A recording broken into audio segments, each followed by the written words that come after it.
Bueno, a ver si se acuerda usted, ayer se le habían sublevado los siervos, que no los ciervos, a Aurelio. Se había muerto Aurelio, y habíamos dejado en el trono asturiano a Silo, hombre de negocios, marido de la nieta de Pelayo, y ya habíamos contado que su primer problema iban a ser los gallegos, más precisamente los nobles gallegos. Ojo, que nadie interprete estos levantamientos como una especie de nacionalismo temprano. Es decir, en aquella época no había BNG, estos sentimientos de tipo nacional no existían, lo que estaba en juego eran otras cosas. Cuentan las crónicas que el desenlace de la rebelión gallega estuvo en Montecubreiro, Lugo. ¿Montecubeiro? Montecuperio, en latín, Montecubeiro, ¿cómo se llama? Vale. No, es que todavía existe el sitio, vale la pena. Perdóname, que te he cortado. Venga. Que para que nos hagamos una idea, está a mitad de camino entre Ponferrada y La Coruña. Allí, en Montecubeiro, Silo dominó a los rebeldes. ¿Por qué se sublevaron los nobles gallegos? Sin duda por lo mismo que se sublevaron con Fruela. Querían pintar más, sacudirse el dominio de la corona asturiana, aumentar su poder político y económico sobre la base de sus tierras. Es el mismo proceso que conducirá al feudalismo en Europa. Y aquí realmente lo que causa sorpresa no es que hubiera levantamientos de aristócratas terratenientes, sino que la corona fuera lo bastante fuerte para dominarlos. Hemos de mantener siempre a la vista, como en la rebelión de los siervos bajo Aurelio, los grandes cambios socioeconómicos de aquel tiempo. O sea que no fue una rebelión nacional. Ahora bien, lo más llamativo de esta rebelión gallega es su amplitud.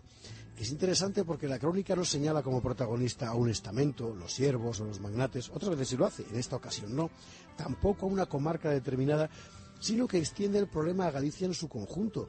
O sea que podemos suponer que la alianza de voluntades en Galicia contra Silo fue muy numerosa, y que en su estela serían muchos los miles de hombres armados que desde Galicia amenazaron la unidad del reino.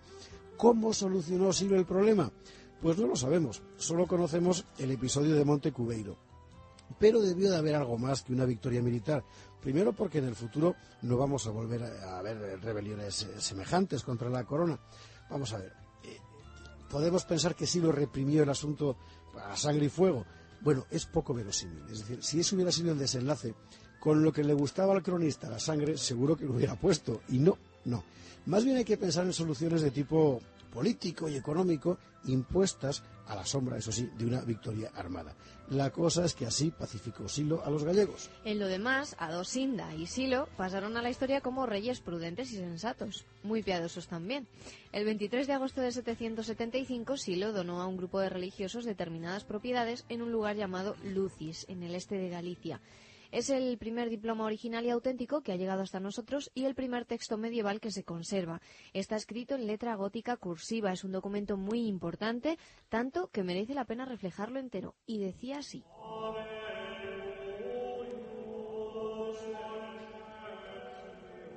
Acto importante y virtuoso es hacer donación de un lugar de residencia por la salvación de un alma a los hermanos y siervos de Dios Pedro, presbítero, Alanto, converso, Lubino, converso, Abito, presbítero, Valentino, presbítero, demás hermanos que se encuentran en el mismo lugar, y a quien Dios allí llevare, porque esos siervos de Dios nos besaron los pies para que yo les donara un lugar de oración en nuestro cellario, que está entre Leo y el Masma, entre el riachuelo Alesancia y el Mera, lugar denominado Lucis, que limita con la villa donde habitó nuestro colmenero Epasando, Piago Negro, junto al monte denominado Faro, Pedras Albas, la laguna hasta otra laguna y el Mojón, la laguna, el billar denominado Desiderio, el arroyo denominado Alesancia, otro mojón que está hincado en el monte sobre tablada, y la calzada que corta el límite hasta el lugar denominado Arcas y el arroyo denominado Comadio,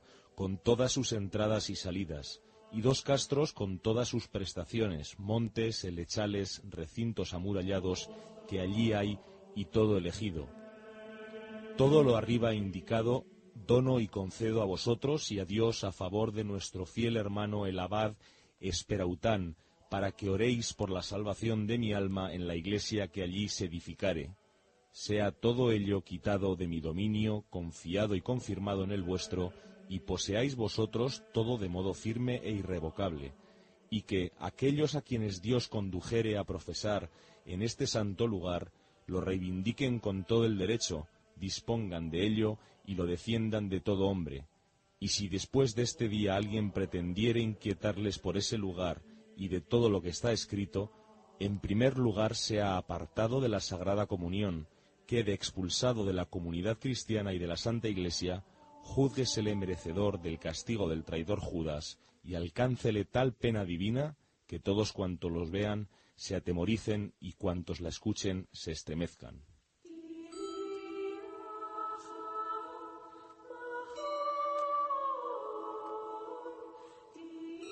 Que Silo era detallista con este fragmento, porque además no está entero, pero no del todo.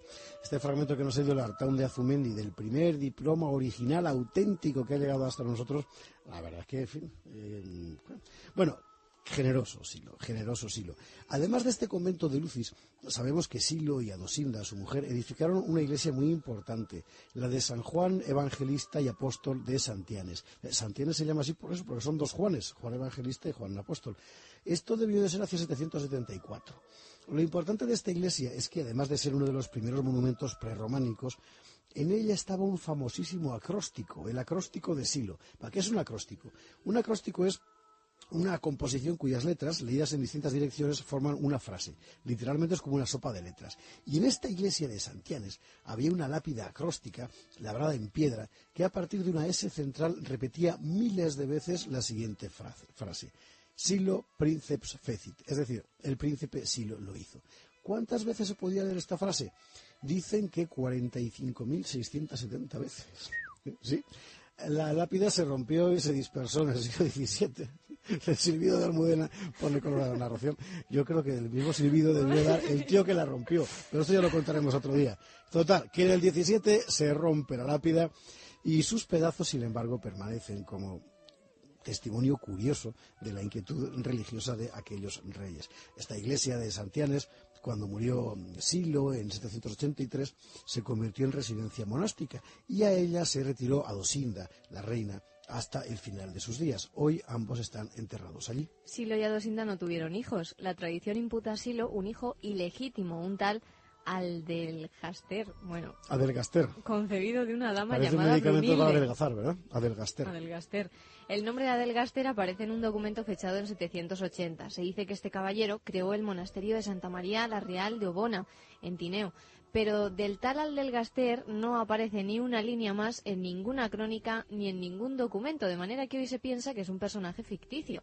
El hecho es, desde luego, que no optó a la corona. Y como Silo y Adosinda no tuvieron hijos, la corona debía pertenecer al joven Alfonso, aquel niño que 15 años antes había sido escondido por la reina Doña Munia, viuda de Fruela I el Cruel, para ponerlo a salvo de las iras de los asesinos de su padre.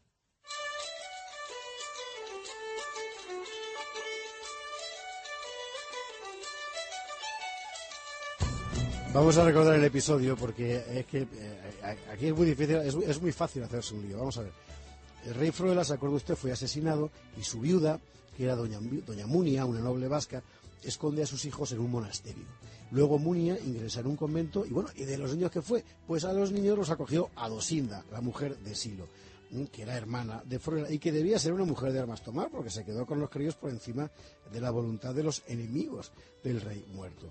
Adosinda era muy celosa de su sangre y crió a sus sobrinos con un objetivo muy claro, que el niño, Alfonso se llamaba, heredara la corona. Y tanto es así que a este Alfonso, que en la época tendría unos 15 años, le nombró gobernador doméstico, una especie de mayordomo de palacio, del palacio de Pravia, mientras reinaban Silo y Adosinda. Y cuando Silo murió de muerte natural, que es una cosa que hay que subrayar en esta época, porque no era muy común, de muerte natural, Adosinda convocó a los magnates de palacio para que eligieran rey al joven Alfonso. Así la sangre de Pelayo seguiría en el trono. Los magnates respondieron a la llamada de Adosinda. Iban a coronar al que sería Alfonso II. Sin embargo, la sangre de Pelayo tendría que esperar, pero eso lo contaremos la semana que viene.